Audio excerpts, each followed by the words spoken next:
this isn't fair. Women should be allowed to vote. We're all equals here. No, we're not. We're not equal. You're second class. Yes, we're equal. The 14th and 15th Amendment allows us to vote. Ha! 14th and 15th Amendment? That only pertains to men, not women. Then what's the real reason? Women should be allowed to vote. Let us voice our opinion. Let us vote. Let us vote. Let us vote. Whoa, look, it said here, the 19th Amendment. Women are not allowed to vote. It's been ratified. Whoa. That's so cool. Yeah, it's great. Now we can voice our opinion. Yeah. The Bible originally set the unshakable maximum that men were valued higher than their female counterparts. Corinthians 11:3 states that, "But I would have you know that the head of every man is Christ, and the head of every woman is the man, and the head of Christ is God." Since much of the classical world was Christian, males eagerly commandeered the head of the household, forcing their wives and daughters into submission. Also, the fact that women lacked formal education further enforced the belief of the patriarchy. Thus, females were unable to land jobs, forcing them to stay at home and to be a housewife. Through the 18th century, government bureaucrats, believing that women were unable to make informed decisions concerning politics, denied them their freedom to vote. Despite this, most states had extended suffrage to all white males. The roots of the women's suffrage movement began in 1848, when progressives from across the nation gathered at the Seneca Falls Convention to discuss the topic of women's suffrage, a rising issue. It was there that Elizabeth Cady Stanton would usher a document called the Declaration of Sentiments, decrying the various injustices women faced in their everyday lives. This included the inability to own property while married, the freedom of husbands to take the wives' wages, and the inability to attend college. The suffrage movement temporarily gained momentum, with small rallies and newspapers being published, but was all halted once the Civil War started, since all energy had to be contributed to the war effort. Despite this stagnation, the movement did not die. In 1866, Seneca Falls speaker Elizabeth Cady Stanton and the then-famous abolitionist Susan B. Anthony founded the American Equal Rights Organization, whose goal was to extend voting rights to everyone, regardless of race or gender. In New York, 1867, AERA workers mounted a petition campaign to include women's suffrage in the revised constitution that the Big Apple was working on. In Kansas, suffragists campaigned for a referendum that would enfranchise women and black males. However, both campaigns were met with resistance from abolitionists, who believed that suffragists were distracting mainstream politics from granting suffrage to black men, who they viewed as a higher priority. To fuel the flames further, AERA was vehemently against the 14th Amendment, which would give former slaves American citizenship.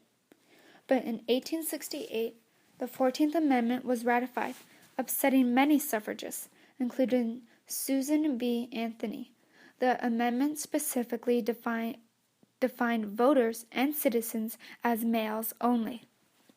Soon afterwards, Susan B. Anthony and Elizabeth Cady Stanton, the founding members, split away from the American Equal Rights Association to form the National Women's Suffrage Association, or NWSA, due to the distrust in AERA's male leaders and general disagreement with their recent policies concerning African American voting rights. Because of the rift and the subsequent power vacuum, AERA was disbanded, its surviving members forming the rival group American Women's Suffrage Association, or AWSA. Susan B. Anthony's NWSA's tactics were seen as radical and aggressive by mainstream Americans, as they employed more confrontational techniques such as illegal voting. Additionally, Susan B. Anthony blatantly stated that she thought white females should have voting superiority over black males, isolating herself away from many once friendly abolitionists. In the South, they used radical exploitation to their advantage, gaining support against the 15th Amendment, which would give black males the right to vote, but still deny females theirs. In 1869, Wyoming became the first state to grant women suffrage. However, it was suspected that the legislators did this to gain publicity and to attract females to the barren wilderness. 1890, 21 years later, the NWSA and the AWSA conjoined and became the American National Women's Suffrage Association, quickly gaining 2 million members, making it the largest volunteer organization in America at the time. Their new goal was to secure suffrage on a state level, as the suffrage bill they had proposed in 1887 was swiftly killed by the Senate. Additionally, Carrie Chapman Catt, the new leader of the organization, adopted the strategy of recruiting wealthy progressives to help fund the campaign. At the same time, the progressive era began. Women were given the opportunity to pursue more diverse interests, and suffrage became a mainstream topic of political debate. In 1893, Colorado became the second state to adopt women's suffrage. But all was not well.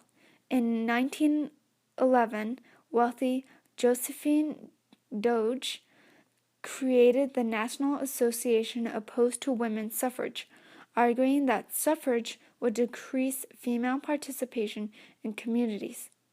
But despite their efforts, in 1912, Oregon, Arizona, and Kansas all adopted women's suffrage. And in 1914, Nevada and Montana followed suit. And in 1917, women in the Big Apple, New York, gained the right to vote. While state adoption was good, the ANWSA really wanted was the amendment extending the right on a federal level. On the dark side of the suffrage movement lurked the National Women's Party, a radical, aggressive, militant group aiming to shame the government into adopting suffrage. Techniques included hunger strikes and picketing, which would often lead to their arrest. Their imprisonment garnered national attention, putting Woodrow Wilson under pressure. So on May 21, 1919, Congressman James R. Mann introduced the Susan B. Anthony Agreement in the House, easily getting it passed.